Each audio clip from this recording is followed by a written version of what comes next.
Turn 1 Soul Ring. Are they doing just like? Can you get a Just a collector's box? like a booster box? I of believe collector's so. Yeah, cards? they're just little. They're quite small. They only have, I think they only have 24 packs, like a Master's Okay. box. Or, yeah, that was just Master's boxes because Modern Horizons and Battle Bond were regular size. They're just the sideways boxes, like unstable. Which I sort of like that presentation a bit better. It's definitely better for like a store display, I think. Yeah, totally. $280 Oh, really? That's it? for Canadian. Comes with 12 boosters. Oh, right. It's, okay. Wow. It's in this like little. Yeah. The little. Huh. I must have gotten bad information. $280 for 12. 12 packs. Well, if you think about a single pack is $30, $30, then 4 is 120. yeah. So you're paying like $360 for 12. So at 280, you're doing good. Yeah. And the cards look beautiful. Like the alternate art, Yeah. alternate border cards are beautiful. The foils are really good. They're really hitting it out of the park with these foils the last few sets. Everything looks really nice. Yeah. Like, the card stock is better. It's not perfect, but you know. What did Ryland say when I was complaining about that when we recorded Modern Horizons, and didn't he say that the type of tree that they used to use no longer exists? I think he I said. don't think it was tree, but I think it was paper. Well, where does paper come from? Tree. But I think like the way you make like, you know, paper from the tree, like there's a certain process to doing that in the plants. And Right. I think just like that style. You mean the paper? Like when you say plant, you mean like a paper factory, right? Yeah. Or paper plant. Sure. Yeah. Okay. Because I don't think like the tree went extinct, and so like that paper's not around anymore. I think it's more of like the method. method of doing it. Yeah, the person who knew how to do it, the last one like died or died, something, and he then didn't they write it down anywhere. Yeah. That's probably what happened. All right, well, should we start the show? I think we should just start the show. Okay. Well, hello and welcome to the show. This is Turn One Soul Ring. I'm Kevin, And I'm Eric. and we're back again talking about our Archetype series. And today we're talking about Tribal. Ooh. Yeah, it's Tribal, right? Because we did Voltron last time. Yeah, we're talking about the Tribal Archetype. And we'll be talking about a little bit more of the history of Tribal this time around. I don't think we really did that too much with Voltron, but I think we kind of like talked about where the name came from and like and just a little bit. the strategy of it. But I think there's just more history with tribal. Yeah. Um, and the strategies are more, you know, you're just playing all the same creature types. So yeah, well, the strategy that is a big part of it. But Yeah. the thing about Tribal is it's so based off of the it's so malleable that you could play any sort of play style you want. Yeah. Depending on the tribe, but yeah, that's true. Yeah. but we will get to that. Yeah. But before that, do you want? We were going to talk a little bit about the Throne of Eldraine collector's boxes. Yeah, like so like I know we talked about the deluxe Yeah, right. edition you could buy, which came with like 16 boosters and a bunch of other stuff for $450 US dollars. Art print, and you got like a binder. Yeah, and you got like a foil borderless Garrick Right. Planeswalker card. Yeah, what was really cool about the pre-release or the pre-order boxes of the regular booster boxes is you got the collector's pack. You got one collector's pack, and you got a non-foil Kenrith, the Return King. Oh, they were giving you a pack too. I didn't know they were doing that. Yeah, or at least like Fusion did That's that. what- I think it's yeah. pretty common. That's cool. Yeah. So the Kenriths are going to be like, I don't think that's going to be a super valuable card, right? Because it's not going to be good in standard. I don't No. think. But it's really great in Commander. Like you can do yeah. so many different things, which is That's what a we'll talk commander about. card. But yeah, so on top of that, like they usually do booster boxes and everything. So the collectors booster packs will have their own style of booster box. yeah, that's right. Yeah. Which up to this point, like I remember when they announced this, the boxes themselves and the packs, we didn't know what they were going to look like. Yeah. They just they showed it in what Masters boxes usually look like, which is kind of like that half box, and so they're sort of displayed. But we just now looked this up and saw what they would look like. Yeah, it's very much just more of like a half standing pack. Yeah, it almost looks like a sort of a different style on the spell books. almost like when almost. you hold them. Yeah. So we have right from Card Kingdom, the booster boxes for the collectors. You get 12 packs in a booster. $3.79. Oof. Hoo boy. Wow. Yeah. That's So for you Canadians or anybody else in the world, you're gonna have to do some math on that one. Yep. So you get 12 packs for the 380, which I guess makes that deluxe edition if you're really into the premium product. Premium products. Yeah. The deluxe is looking pretty good. Yeah, like I think we're both like Eric and I are both really into like foil cards or alternate art cards. I really haven't taken a lot of forays into the alters just because I mean I think they're beautiful, but they render the card valueless. Yeah. Which is something that I'm not really interested in, but I think the artwork on the cards is just amazing. What some people can do, they're just incredibly talented. But we're definitely both like we like to bling out our decks, we like to foil out our decks. You know, we like to get the full art lands. This stuff here is, whew.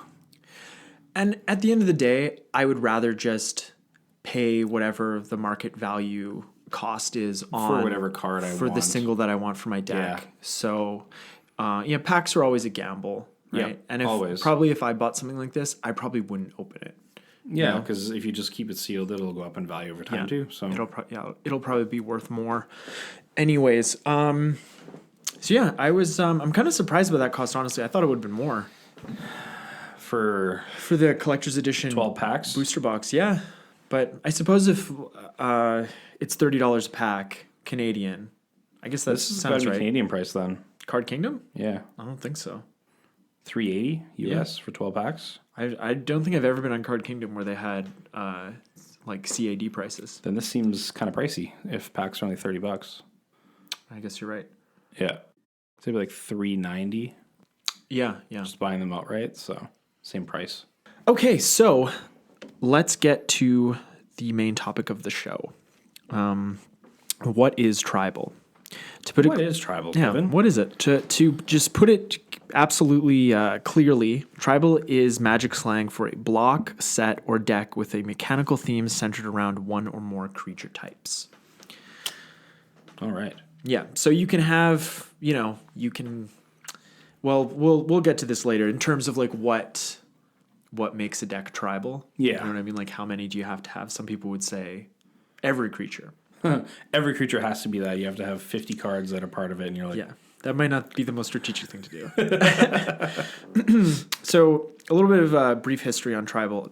Tribal was a major focus of the Onslaught, Lorwyn, Innistrad, and Ixalan blocks, but probably every other block and set has offered support to one or two creature types over the years. it's just that these sets have a bigger focus.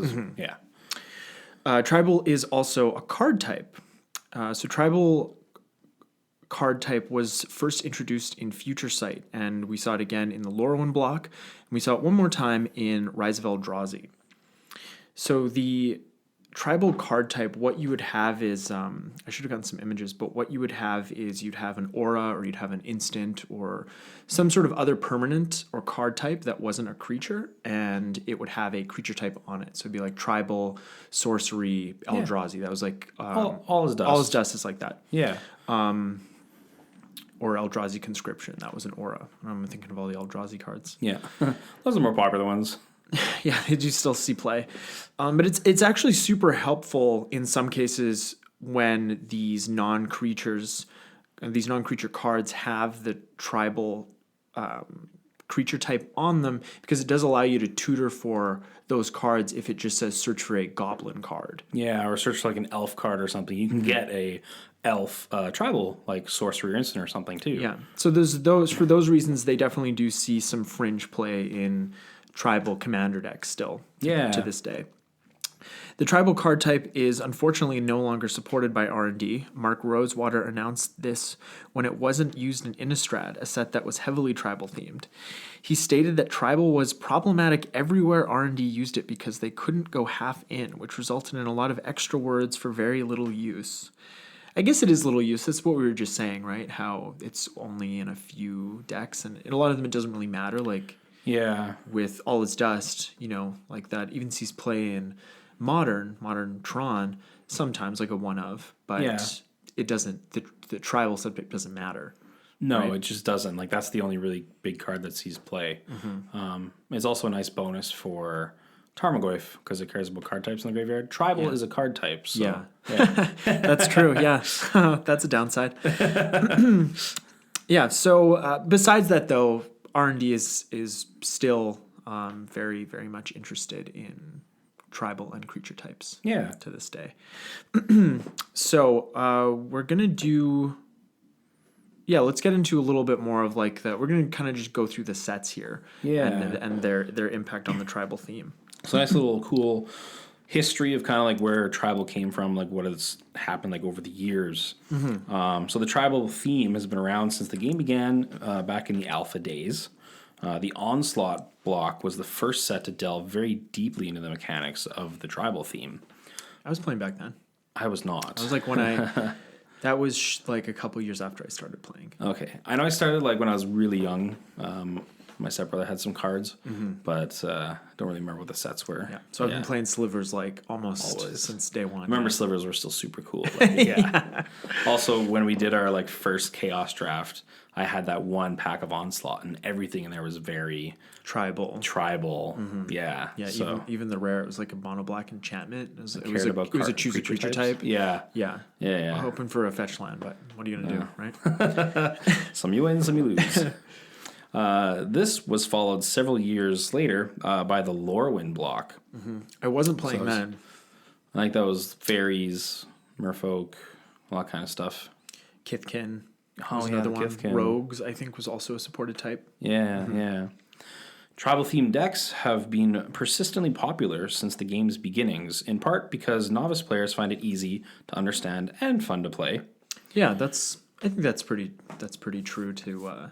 Even nowadays. Yeah, even nowadays, like if you wanted to get into modern, you could play like spirits as a fun deck. Yeah, just jam spirits together. Or, Humans. yeah. It's expensive, but Merfolk's still around too. oh yeah, Merfolk, and like that's it's like a Merfolk's like monocolored, the very original, very like- straightforward deck. Yeah. Yeah. Well, that's one of the original lords. Is Yeah. Lord of Atlantis. Yeah. So R&D shifted all tribal effects many years ago to only affect the player's own cards instead of the appropriate cards of all players. Yeah, that was Slivers. yeah, it's good and bad, right? Yeah. It was what most players intuitively believed should happen and led to less tension when casting the cards. Is another little point there, which is, I think, still true. Yeah, like Coat of Arms or like Sliver Legion, which affect, or like the older Slivers. Yeah. I'll probably be talking about Slivers a lot in this episode. It's the tribe I'm most familiar with. They have an effect that affects all creatures of the type, whereas Door of Destinies or like Obelisk of Erd or cards like that, it just affects you. Yeah. And you really only run into that in Commander, where if you're playing a tribal deck and one of your opponents is playing the same tribe and you're playing both more modern cards and older cards, and you're going to have some really like fun interactions do ensue. If you're playing against Slivers and somebody plays like a dormant Sliver, all your Slivers can't attack now because they have Defender. Boom. Yeah. There was a really fun episode of the Goldfish Commander videos that they do. Okay. There was one where they did a sliver game, so everyone was playing slivers. Was it like a Commander game? Commander game. And so when you'd hover over the slivers at some points, there's like 15 things that the sliver can do because there's so many slivers on the board. Oh, I think MTGO ended up breaking at one point because it just can't handle all that. But yeah, Is MTGO still like a pretty good platform? I mean, it's not like a quality platform, but is it still seeing a lot of traffic? I think so because like if you want to play modern digitally Yeah, you can't or do legacy digitally. or anything other than standard. Pretty or much, yeah. historic. Is historic a thing now, or have they not made that jump yet? Is that happening after rotation? That's supposed to be like in the original thing we were reading before was like November was when they were starting the historic. Oh, okay, so it's going to be types. a few weeks after rotation. Yeah. Because rotation is the 4th. Is it this upcoming Friday? It is this upcoming Friday. MTG Arena has already implemented it Thursday, one of those days. Yeah. Whenever pre-release started? Yeah, like before pre-release. I Okay. think Arena's a couple days before Paper pre-release. So you can play Standard with the new cards, yeah. Throne of Eldraine's live. I really like that actually because you can play digitally with the cards, which you can free to play, right? Arena, so you can play with the cards and you can kind of decide what's good in Standard before you go out and buy paper versions of cards. If you also play paper Standard, yeah, which is cool, and you can also play like the Sealed before Sealed goes live in Paper. Get a little, so you get a little head start on. Yeah, a little practice for sure. Practice, yeah. Mm-hmm. Yeah, Eric and I obviously we're recording this on the Saturday of pre-release, so we're not at pre-release. Yeah. Of course, we could have gone yesterday or tomorrow, but we're not. Sometimes you just don't have time for everything, so we're here doing the podcast. Tell me about it. All right, so let's. I'd like to go through the sets here, not in too much detail, but just sort of the sets that had an impact on the tribal theme. So we'll start with. Do these in chunks. We'll start with Alpha to Weatherlight. So the first tribal lords appeared in Alpha in the form of Goblin King, Lord of Atlantis, which we already mentioned, and Zombie Master. Right. Oh yeah, and these have all been. Originally, these didn't have the creature type. They were just They just said like Lord or something. Yeah. But they were errated at some point in the game's history to have the creature type, because like if you're playing modern Merfolk and you have your Lord of Atlantis, it doesn't really feel good if they don't buff each other. And that card's legal, right? That card is modern legal. It's in yeah. the deck. Yeah, I thought so. It's been reprinted so many times. So each of these cards, each of these lords encouraged players to build decks with creatures of their respective type, but there weren't really a lot of other really good cards to make the decks themselves very good, which was kind of the state of tribal for a long time. Yeah, you're like, I can just play a bunch of these cards and hopefully get the Lord to pump them, but there wasn't really anything else. Yeah, to get it going. Yeah. So next up we have Fallen Empires. It was the first set to bring the tribal theme into the limelight. Many cards were created that cared about existing creature types, mainly goblins, but also elves, dwarves, merfolk, and orcs. So orcs that's like a red creature type, right? I would say predominantly. Oh, I just remember orcs being more black, but really okay. But I mean, the early ones could be red. Yeah. I would love to do like our set. I mean, our set review episodes are always a lot of fun, but I would love to do like set reviews on like older sets, and especially sets that were not well received, and even today we think are garbage, like Fallen Empires or Homelands. I would love to just kind of, because we know sort of the better cards for Commander for those sets, but like, what was that draft format like? Totally. It's just I'd be so curious to to get into that. But anyways. Basically, the rest of Magic's pre-Weatherlight saga sets did little to expand the tribal theme. Ice Age and Alliances both brought in more goblins, elves, soldiers, and zombies, but without much in-game support, you still wouldn't build a deck for the competitive environment. No, it just didn't make sense.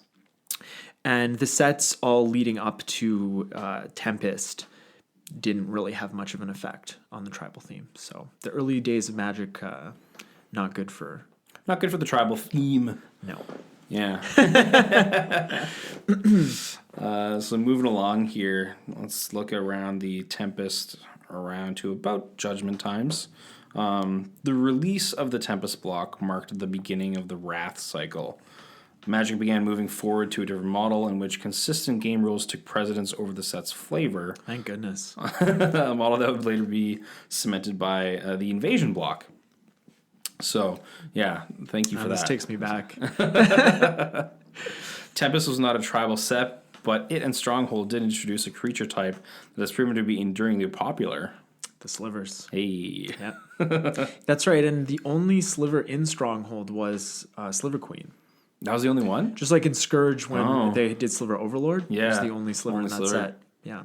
Just a little tidbit. I didn't even know that. Because of the way that the slivers are symbolic, it made it relatively easy for players to build truly powerful tribal decks for the first time. That's right. It had like Muscle Sliver and Muscle Sliver.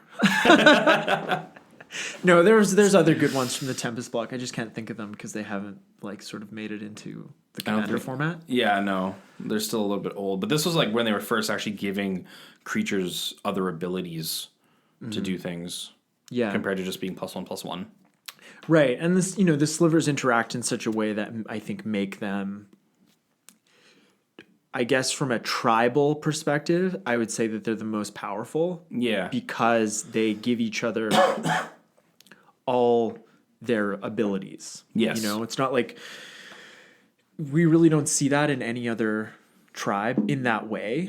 And also slivers really lend towards a 5-color strategy because there's multiple ways that you can build, a commander deck. Yeah. Or even just a constructed deck with 5 colors, right? So but it's like a lot of the time we see, other creatures get +1/+1 or other flying creatures get +1/+1. So Exactly. it's the creature themselves aren't pumping themselves. With slivers, it was just all slivers. Mm-hmm. And now it's all slivers you control. All Yeah. slivers you control have This.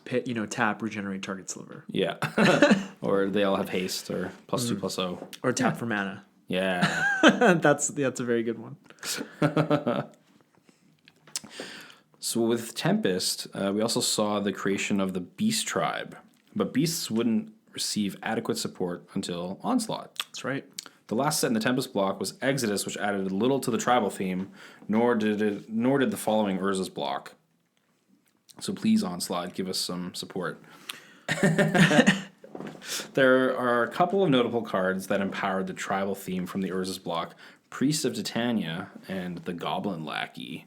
Right. So Priest of Titania being that elf that adds force to your mana pool for each elf on the battlefield. You have to tap it to do that. But Right.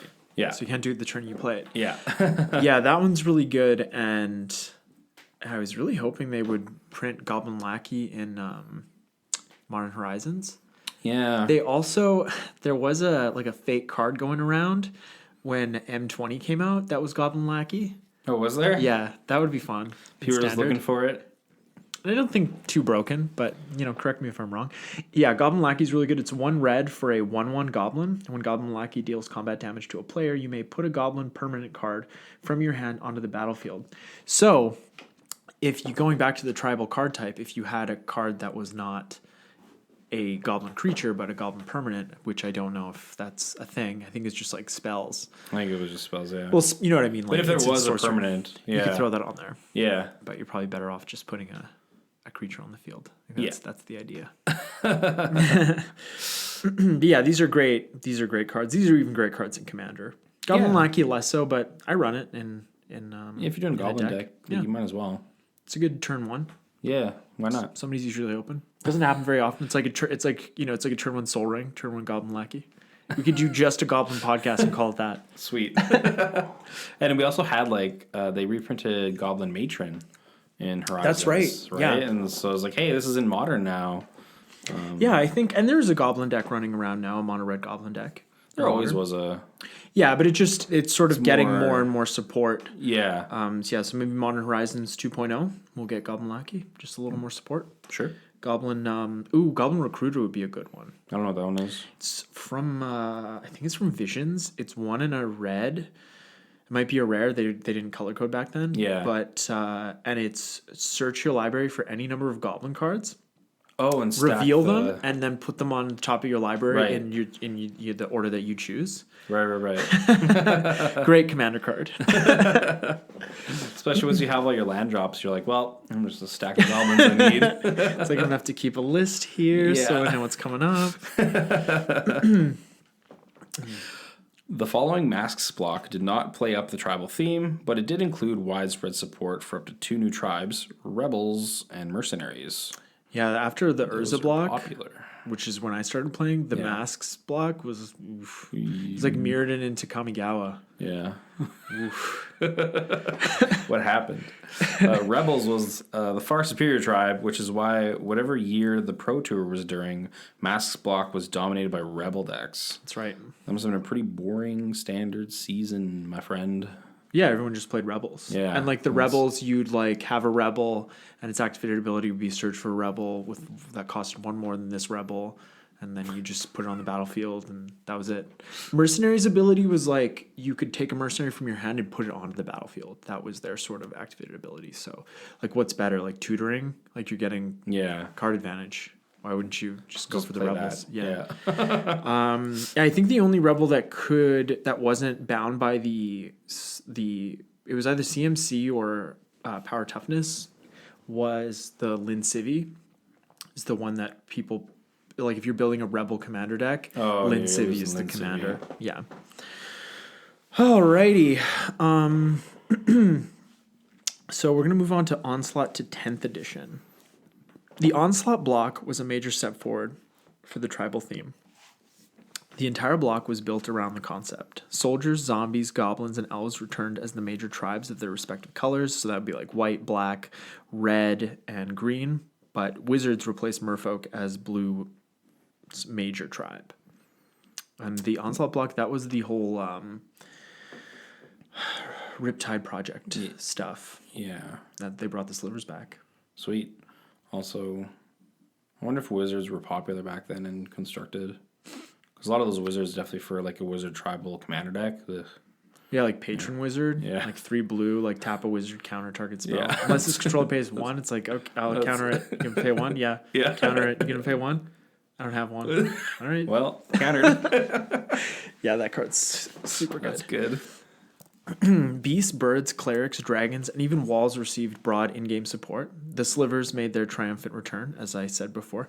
Yeah, an interesting piece of lore about the slivers during the Onslaught block was they were brought back to life with the that was what the Riptide project was, but they didn't have the sliver. They didn't bring the Sliver Queen back to control them, so they just rampaged over Otaria, just killing and eating everything. So that's kind of fun For them. Yeah, for them. Yeah, which is sort of like what they do. That's what a sliver is. Exactly. Yeah. Yeah. No, you can't control them. So many enchantments, instants, and sorceries were designed with the tribal specific effects during the Onslaught block. The mist form creatures were created. They have the ability to change their creature type between turns. They were created to patch holes in the tribal theme in the same way that they created changelings during the Lorwyn block. The block also saw the creation of Mistform Ultimus, the first creature to have all creature types. And it is a legend, but I wouldn't recommend building a commander deck around it. I was looking at that card the other day, actually. There's probably like not... The art is really cool. Yeah. But there's probably not that many decks built around this on EDH Rec. No. If it wasn't mono blue, it'd be better. Better. Obviously, but... But you're like, oh, I gotta use a creature type in blue. Following the Onslaught block was 8th edition, where they changed the border. Remember that? Yeah. Yeah. That was... I stopped playing. I was like, I hate this. I hate it. Get out of here. Yeah, I didn't start playing again until Zendikar, maybe? Okay. 8th edition introduced the race class model, in which almost all humanoid creatures were given 2 creature types, one for their species and one for their profession. This model, which had been heralded by the many bird soldiers and other dual-type creatures in the Odyssey and Onslaught blocks, opened a new dimension for tribal deck building. The sets that followed 8th edition were not considered tribal-themed up until Lorwyn was released. So this... What were you going to say? That's really interesting, because like having creatures with multiple types we see all the time now, but back then... Yeah, exactly. Even non-humanoid creatures, Yeah. right? It's totally how things work. Yeah. But yeah, it does open up more space to have multiple, a creature where we have like a human warrior. Mm-hmm. They work for both of the tribes, which is always neat. So, yeah, definitely. Yeah, too bad it doesn't work with Tarmogoyf, though. Yeah. There's no other good Lurgoyfs. Oh, you're saying like... subtype with right. Oh yeah, subtype warrior. He's a 15-16. What about that one? Isn't there that Lurgoyf? He's like 2 and 2 green, and I don't know how. Like, it's from an old set. Oh, he has +1/+1 for like just the amount of cards in a graveyard or something. Oh. Yeah, Tarmogoyf, I think we probably said this on the show before, but Tarmogoyf is one of those cards that was like a last-minute change. Yeah. So, made it super powerful. Made it actually playable. Yeah, and really powerful. Yeah, it wouldn't have been playable if they printed it the way it was Yeah, you just wipe someone's originally designed. graveyard and they're like, oh, Tarmogoyf doesn't exist. Bye. So moving on to the Lorwyn time, around to Oh, what a great some time. of the blocks. Yeah, I did not play around then, but Neither did I, but like the art from that, Art's cool. that time is just so beautiful. except for some of the foils are like dark. Yeah, some of them. happened there, like Yeah. yeah. Well, they're on the foil. They're on the foil game now, so it's all Yeah. good. The Lorwyn block is the most thorough exploration of the tribal theme. For starters, almost every creature in the block belonged to one of the 8 racial tribes. Oh, We have- racial. yeah. Get into some. Don't say that. All right. So we have the elves, goblins, merfolk, kithkin, fairies, giants, treefolk, and elementals. Yeah, that's a bunch. That's a good amount there. So lots of stuff to play around with. Most belong to the 5 class tribes: the soldiers, wizards, rogues, shamans, and warriors. All these creatures received numerous cards to promote play with. So we have the Lorwyn block, followed by Kamigawa's example of assigning keywords to single creature types, giving them a sense of thematic cohesion.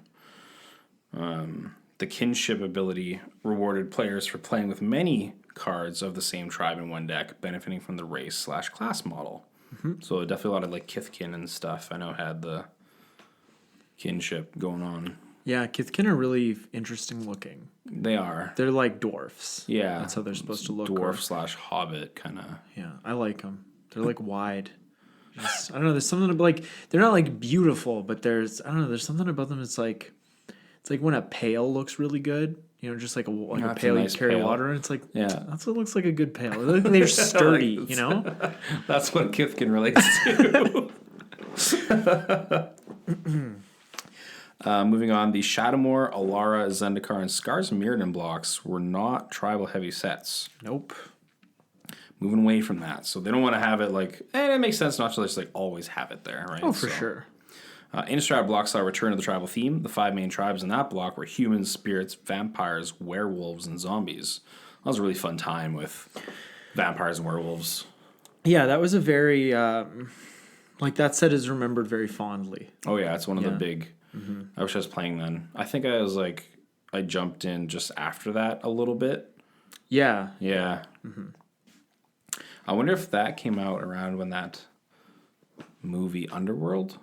Is that the vampires versus werewolves? Yeah, but they've been Yeah. making those for a while. There could have been one. I think the original Underworld is like closer to 2000. Okay, But I remember liking that movie a lot. But then The first one is good. The second Yeah. one is like fine, and then they get progressively worse. But then you get to a point like where they're at now, where they're just kind of funny. yeah, there's like those bad movies that are funny. Yeah, I think it lost me when that like vampire werewolf guy like came back to life. Spoilers. the hybrid guy. Yeah, Yeah. if you haven't seen the original Underworld, sorry. It's like, But he came back to life, and you're like, okay, that's where this is going.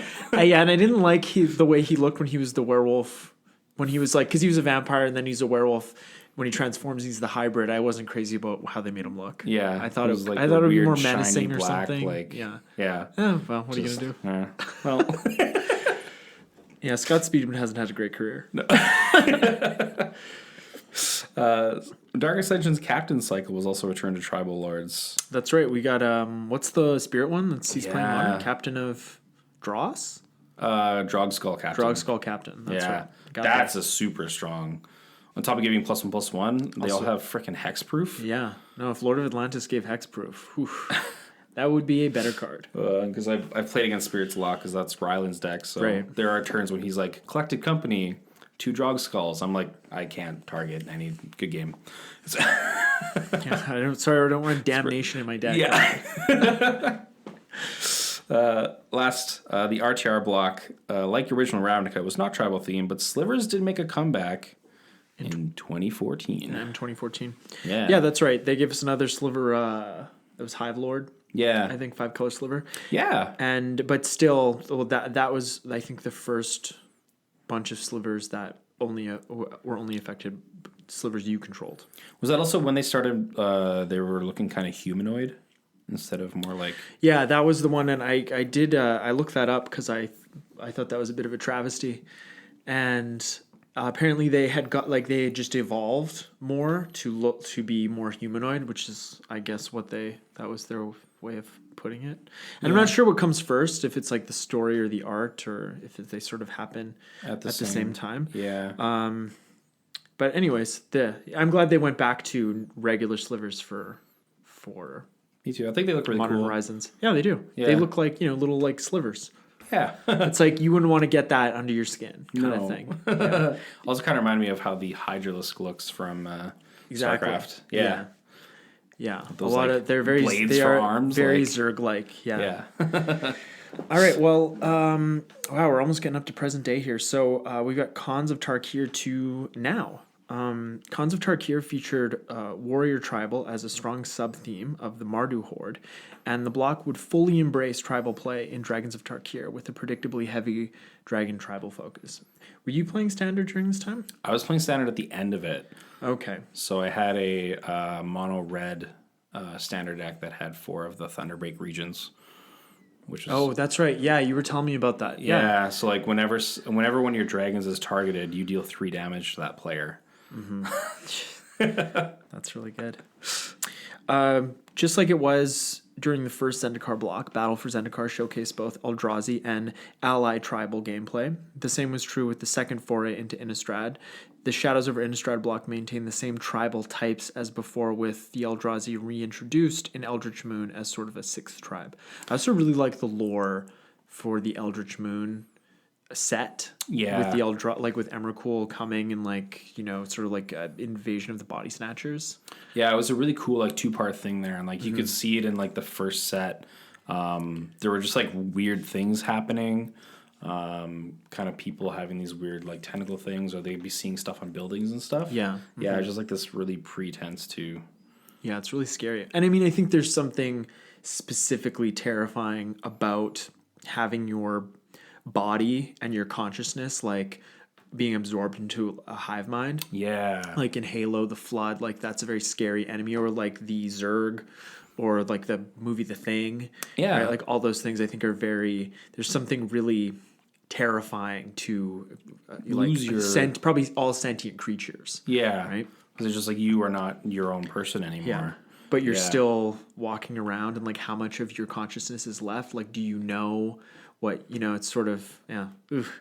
But moving on from that, good set, by the way. Yeah, it's fun. Kaladesh was not tribal themed, but dwarfs and Aetherborn tribes both received lords during that block. Oh yeah. There's that one vehicle kind of commander people use, and it was also a dwarf. Right. And like I guess vehicles could be considered a tribe, and now that it's become an evergreen card type, We are seeing vehicles in every set, Yeah. every subsequent set. So, they're doing vehicles. And cool. you can definitely I guess that would be the commander to choose if you were going to build a vehicle deck, but yeah, Depala, I think. not necessarily. Like if you wanted to do like more of an artifact centric set, it's just you need lots of ways to crew them, either through hard casting creatures or making tokens. Yeah. Yeah, Depala, that's right. Amonkhet was not a particular tribal set, but it did have zombies as a central theme, with a surprisingly large amount of cats and minotaur tribal cards mixed into the set. And that was right around the time that C17 came out. We had like cat tribal. And We had a lot of cat tribal stuff going on then. and we got that 2-color. Is it the 2-color Neheb from Amonkhet? Yeah. Because then in Hour of Devastation, he's a zombie minotaur and he's just red. Right? So he died or something. I think he The character. Then he comes was he back. red. Was he 2 colors, or was he red both times? I think he was 2 colors in one of the sets, because you can do that Rakdos Minotaur deck in Commander. Right. Yes, you're right. Yeah. Yeah.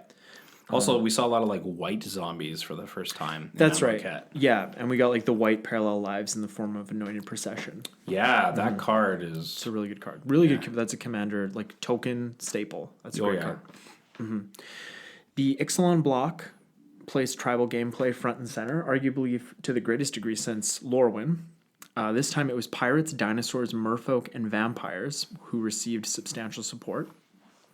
And pirates and dinosaurs received tribal support for the first time. And they did I think it was around this time, or at some point, they did do erratas to a lot of beast creatures that obviously looked like dinosaurs. Yeah. And made them dinosaurs for your like Gishath or Zakama decks. Sure, yeah. Not that you need to play dinosaurs with the Zakama. You can just like play That's just big a good mana card. and kill everyone. He is so good. Yeah. Pirates were fun in that set too. I had like a cool Grixis Pirates deck I was playing. Yeah, and Pirates Unlimited were great. Yeah. Like you could just do like Rakdos Pirates and like you could get your opponent's life total down very quickly. Very quickly. And with all the threaten effects in red, like you could just take and swing. Boom. And Ixalan was somewhat unusual in that pirates and dinosaurs were 3 colors. They were Grixis and Naya, respectively, while vampires and merfolk were Orzhov and Simic. Yeah. Where in the past they'd done, it would be like 2 colors, or just a tribe would be Single color. So that was kind of fun, and that did make for an interesting limited format. I did draft this set quite a lot, and you didn't have to go like Naya dinosaurs or Grixis pirates. You could just do like 2 colors. Like you're saying with the Rakdos or something like that, like you just go, yeah. But I will say, and this is the only tribal set that I actually drafted in large amounts. If you didn't draft one of the tribes, you didn't do very well. I didn't do very well. Pretty much. That's what I found too. It was just like you should definitely go for one of those tribes. Which isn't always fun because sometimes those aren't the cards that you get. Yeah. Those aren't the cards that you open. Those aren't, So sometimes you can just have just like a bunk. That can just feel bad. Yeah. I think to a greater degree than just a regular set that isn't tribal themed, where you can just have bad cards. But anyways, Dominaria offered support for both wizards and goblins with a lesser but still noticeable support for knights and what everyone wanted, the return of Fungus Tribal. Hey. That was, man, Dominaria was such a great draft. It was a really good draft format, though. It was great. Yeah. Core 2019 was not a tribal themed set, nor was the return to Ravnica. And Core 2020 created a fair amount of support for Elemental Tribal, but it was overall not a tribal centric set. And we just reviewed Throne of Eldraine last week. Yeah, it's last week. This is Monday. But so we know that Knight Tribal received a ton of support, both in that Brawl deck and in the regular standard set. The regular standard set by itself. Yeah, and there's still like a decent fairy showing as well. Yeah, there is actually. Yeah. Are those elemental decks in standard still running around? With Omnath, Locus of the Royal? Yeah. Yeah? Yeah, that deck is very good, and with the rotation, the deck didn't lose anything actually. So is it better now, like with a more limited number of decks to play against? Possibly. Being like the rotation's just happening, so I'm not we don't really know sure at this point in time. But definitely the deck didn't lose any power. It's still just as strong. Yeah. And so we'll see how it fares in the new standard. I'll definitely still be playing that deck because it's a lot of fun. So. Yeah, it does really seem like a ton of fun. Yeah, when your Risen Reef doesn't get removed, you can just explode. And So we're going to move on and talk about some of the strengths and weaknesses of the tribal theme. Yeah. And I was kind of having a hard time thinking of like real weaknesses, because there are those cards that like Engineered Plague, which affect just one creature type, or you choose a creature type. But in Commander you have to be running those cards, and if you don't have a one tribal player or 2 tribal players playing against, they aren't really very good. Yeah. They're sort of just taking up a slot in your deck. Whereas a card like Kindred Dominance, which is that was from the C17 cycle, where you choose a creature type and destroy all creatures that aren't of the chosen type. Like that's a good idea to run that in your tribal deck. Yeah. So I think more weaknesses would come from, because you can make so many different styles of deck, with the tribal base, it's Right. going to be more along those lines. Yeah, you could be pulling the deck in too many different directions. Yeah. Okay. Yeah. But I think like a lot of times also, if we just have a lot of tribal is based off creatures. So if you're going against somebody who has a ton of board wipes. And we do run a lot of board wipes. Yeah. Man, I'm telling you, it's this is a bit of a tangent here, but not a bad one. Like I go to Fusion, I try to go like once a week, whether it's Modern or Commander. And when I'm playing Commander, it's sort of like because, and I don't think we run a ton of board wipes in reference to, I guess, the Commander meta, if there is such a thing. Yeah, like we still run some because you obviously want like a couple at least, but. Well, I think it's good to run at least, I'd say at a minimum, 5 board wipes. And I'm talking like no questions asked board wipes. And, you know, then somewhere in that neighborhood of targeted removal. I definitely run more board wipes than I do targeted removal. And it also depends on the deck. Yeah. As well. Obviously. This is just a general. Right. And the thing about board wipes is if you're in a good deck position or a good board state with a lot of creatures, you're not going to board wipe. No. Right? But it's for when you're way behind or when somebody's going to pop off and win, you need a Shut them down. Yeah, exactly. But when I go to Fusion, you know, somebody will be searching their deck, and I'll be like, "Oh, you should search for board wipe." And I'll be like, "I don't like. I have one board wipe, or I have none board wipes, or I have a board wipe that's like give all creatures -3/-3," and it's like, why are you even running that? well, I think it was the Henny's expertise one. So then you get to okay. cast a spell, Sure. a free spell. But anyways, it's just like, and I've heard people say, you know, they want people to play with their decks and see what the deck can do. Really, you know, take it out for a spin. But just run more board wipes. Yeah. You know, because there's obviously we all want to see what our decks can do, but you really need a way to shut people down so that they don't win, so that you have an opportunity to win. Because if you're just letting them go off and don't stop them, it's like, well, that's the game. Yeah, and that being said, though, it's great because I don't get board wiped as much as I do when I play with you guys. So I don't have to be, and it sort of takes me like a game to realize that, and I can just be like, oh, I can just do whatever I want. No one's going to stop me. Yeah. so that's definitely a lot of fun. But yeah, I don't even remember. Oh yeah, we were talking about tribal and a creature-based strategy and getting board wiped. And yeah, that's something you definitely need to worry about if you're running a heavily creature-based deck. Just like if you're running a heavy graveyard deck, whatever. There's going to be hate out there for. There certainly should be. There should be. At least. and as long as it's not taking up a slot in your deck, like it should be something that your deck can use. Yeah. You know what I mean? Like if you're running graveyard hate, you know, don't run that in a deck that uses the graveyard significantly. But if you're going to run graveyard hate, like Relic of Progenitus is good because it's a cantrip. Yeah. It's only a one shot, but yeah, still replaces itself. Definitely. But yeah, that's sort of, I sort of had a difficult time. Besides that, a specific weakness to tribal.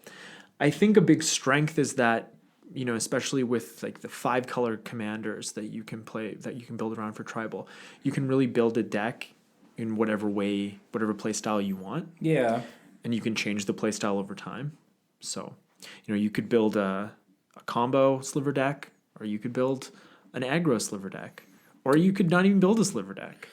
You have options. Yeah. Yeah. You build a sliver deck that uses that one that makes them all defenders. That's true. You can just draw tons of cards. Yeah. So this next one is probably just as unclear. But what makes a deck tribal?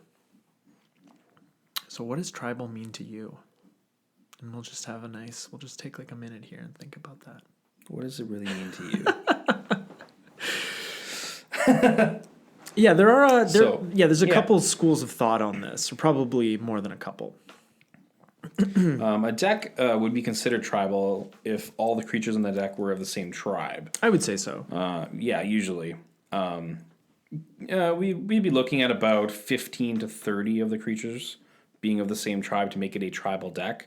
You can't be running like 5 dragons and then have a bunch of humans and whatever. It's like, oh, it's a dragon tribal deck. You're like, well, no. Like, And see, like, I think that's part of it, the amount of creatures, but I think that if you're using those creatures to win the game predominantly, I think that's what makes it more of a tribal deck. sure. So if those 5 dragons are, working together to win that game every time, I think that's a dragon tribal deck. That's just me. Okay. It's still a very small amount. Yeah, it is. It is for sure. But Yeah. I also don't think Like, not all of the creatures in your deck needs to be of that tribe, and they probably shouldn't. yeah, we agree on that. Yeah, because you're probably not going to win the game that way. That's not a good strategic move. No. Like, I will only run sphinxes. you might want some other creatures in there. Yeah, they're pretty heavily costed. Yeah. Yeah. Oh, and I also put in a blurb here. So I think because it's so subjective that it's sort of like pornography. So you know what pornography is when you see it. Yeah. You know where that line is, but it's hard to say specifically, like in a vacuum, what's pornography. Like if I had to describe it right now, I don't think I could. I think it would take a long time, and I think we'd end up right where we are now. So we're not going to do that. Yeah, it would be too long of a conversation. But I think that's sort of what tribal is. Yeah.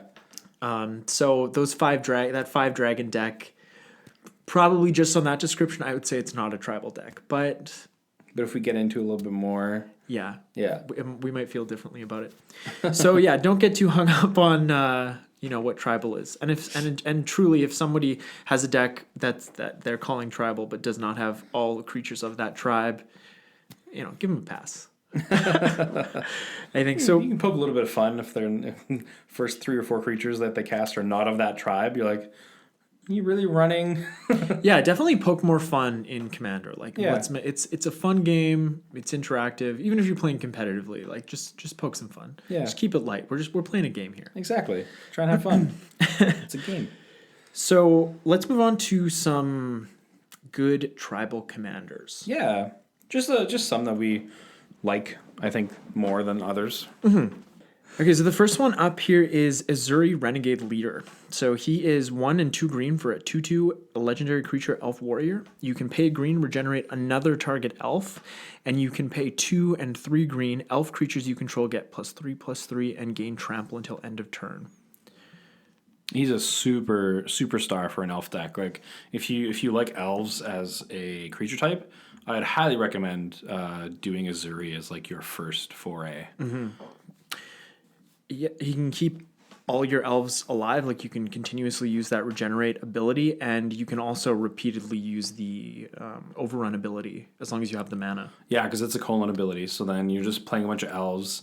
The elves you're playing are going to be tapping for more mana. You're just going to be making a ton of mana, and then you just elf ball your opponent away. That's what they call it. Yeah, so super fun. Yeah, next up we have Sliver Overlord. If you want to hear more about that, go back and listen to our 3rd episode, I think. We do have a deck tech on Kevin's awesome deck. Yeah, I think it's the best Sliver Commander. But if you want to do more of a Sliver Queen thing, or there's the first Sliver now that you can use. So there's 5 color slivers to choose from. Go for it. Go nuts. And go back and listen to that episode if you haven't heard it yet.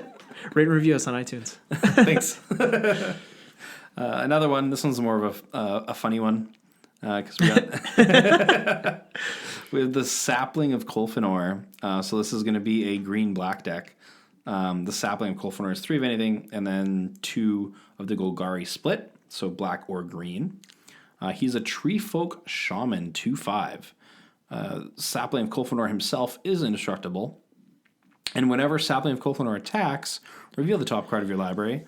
If it's a creature card, you gain life equal to that card's toughness, lose life equal to its power, and put it into your hand. Commanders with indestructible are always good. Yeah.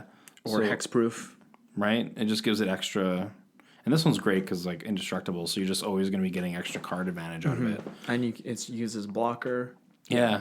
And then you can do Tree Folk or Shaman. to support your tribe. That's right. You can. I think tree folk are a little bit more. I think they're pushing you more in that direction with his ability because tree folk have a low power and high toughness. Yeah, totally. But he is drawing you cards. Yeah. And gaining you life. So I think this is a solid choice. I'd sooner run this than what's that? Is it a Naya tree folk commander? Doran? Is he Naya? No, he's black. He's Mardu. Right? Mardu. No, Mardu's red. Which one is that? He's white, black, green, right? Abzan.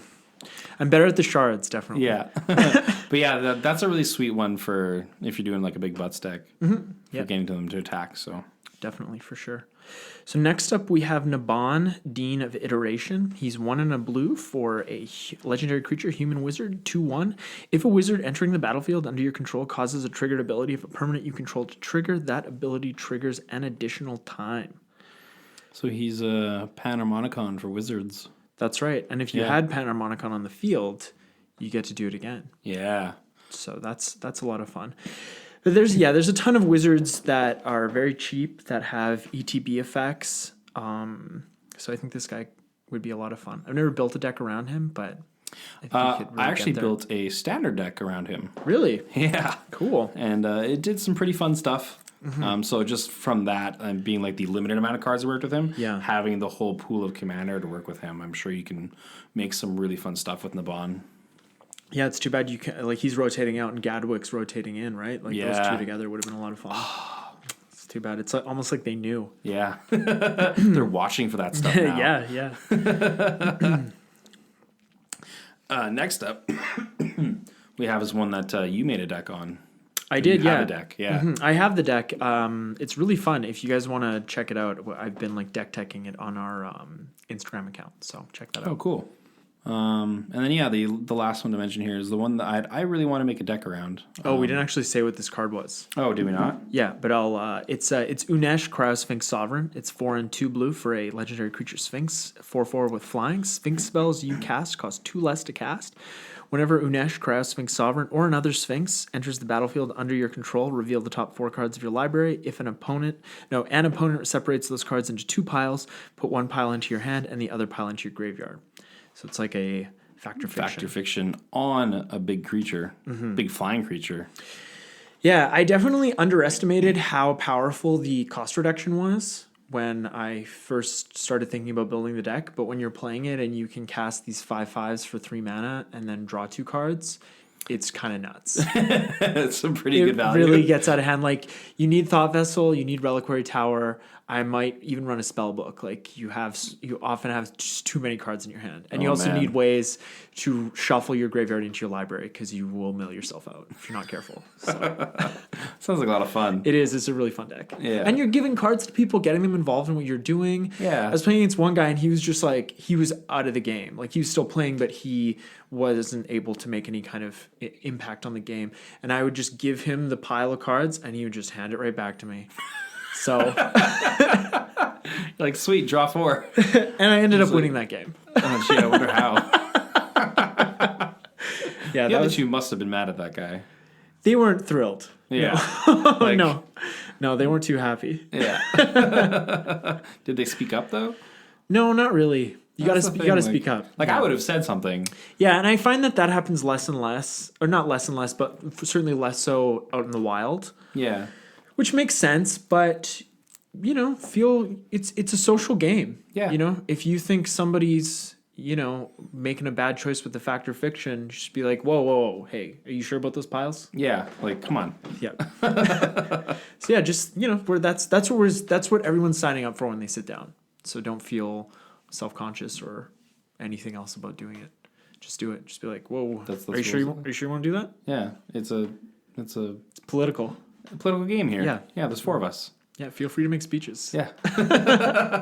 Put a vote to it. Absolutely, yes. Vote more. Yeah. More vote cards. Will of the council.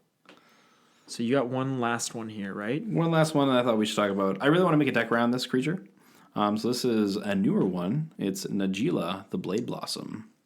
So this is going to be a warrior style deck. Najila herself is 2 of anything and 1 red For a 3/2, whenever a warrior attacks, you may have its controller create a 1/1 white warrior creature token that's tapped and attacking.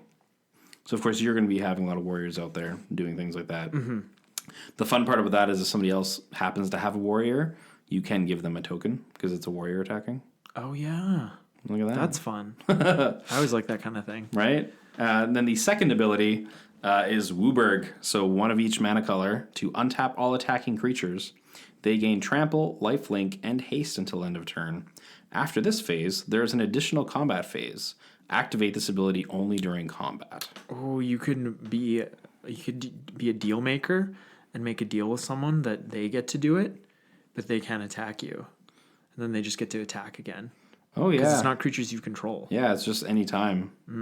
Yeah, that's spicy. It's really spicy. I don't think I ever read this card. But it's great because you can build a 5-color deck around it. Exactly. Mm-hmm. And it's actually kind of surprising at how, I think I saw a video of someone playing this deck, and it just kind of gets out of control because even Najila herself, you attack, you make a warrior, and then it just kind of rolls off of itself, right? Well, Najila's a tier 1 CEDH commander. Oh, okay. Yeah, she's very powerful. Yeah, sure. Well, with that, we're going to wrap up this episode of Turn 1 Sol Ring. I'm sure we answered all your questions about the tribal archetype. No, I'm kidding. If you have other questions, let us know. Yeah, if you guys have questions, let us know. You can find us at... You can ask questions on our Instagram account, turn1solring _ the podcast, or you can email us at turn1solring thepodcast@gmail.com. We didn't really get too much into deck building or gameplay strategy for this episode just because there's so many different routes you can take. Yeah, there's so many, there's so many tribes and then creatures for those tribes, so. Mm-hmm. Yeah, there's really a lot of, even if you choose a tribe, there's still a lot of different routes you can take for sure. Yeah. But if, like we said earlier, if you guys want to hear a deck tech on a tribal deck, you can go back and listen to the episode where we deck explain the Sliver Overlord. Mm-hmm. And you can also find me at Command Beacon on Instagram. And yeah, on our podcast Instagram account, I already mentioned this, but you can, if you pay attention, you can see the cards from the Unesh Sphinx tribal deck that I'll be posting over the next few weeks. And that's something that we'll be doing more of. I do that on my other Instagram account, and people seem to enjoy it. So that's cool. We are doing our September giveaway currently of 2 packs or 2. I don't know why it's always so complicated for me to say. Apparently, I don't know what it is with this one. But anyways, we're giving away 6 packs of Throne of Eldraine, split between 2 lucky winners, and we'll be doing the drawing for that. That equals out to 3 packs each. That's right. Thank you, Eric. Just to be it's not 4 and 2 or something. Perfectly clear. That's right. Yeah. No, you could have been like, it doesn't say combat. Yeah. So stay tuned for that. I guess this episode will come out Monday, so it won't quite be October, but we'll do an Instagram post as we always do for that giveaway, and then we'll start our October giveaway. So we'll definitely let you guys know what's going on with that. You can find us on iTunes or Apple Podcasts. That's the same thing. Or Google Play, or really anywhere else that you listen to podcasts. We're on more and more platforms these days, so check it out. And rate and review us wherever you listen to the show. Let us know what you think. Yeah, thanks a lot for listening, guys and girls, and everybody else. Everybody out there, thanks for listening. Mm-hmm. I'm not going to do my catchphrase this time. No, I'm just kidding. It's go get 'em, Tigers. Show me your TVs. I couldn't remember what it was. Turn 1 Sol Ring.